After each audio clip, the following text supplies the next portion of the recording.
East India কোম্পানির ওপর British সরকারি নিয়ন্ত্রণ বেশ জাঁকিয়ে বসতে শুরু করলো ওই 1773 রেগুলেটিং অ্যাক্টের মাধ্যমে। আর তখনই গভর্নর জেনারেল হলেন ওয়ারেন হেস্টিংস। তাঁর কাজকর্মের হিসেব নিতে যারা এলেন তাদের মধ্যমণি ফিলিপ ফ্রান্সিস। বছর কয়েকের মধ্যেই হেস্টিংস আর ফ্রান্সিসের মধ্যে লাগলো তুমুল ঝামেলা।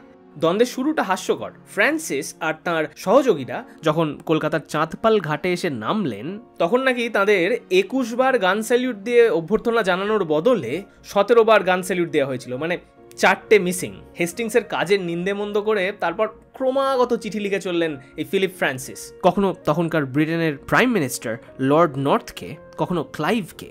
1779 সালে জেনারেল ফ্রেজারকে লেখা একটা চিঠিতে ফ্রান্সিস বলছেন হেস্টিংসের মগজে বা হৃদয়ে কোনোটাতেই নৈতিক বা রাজনৈতিক কোনো রকম প্রিন্সিপালই নাকি ছিল না।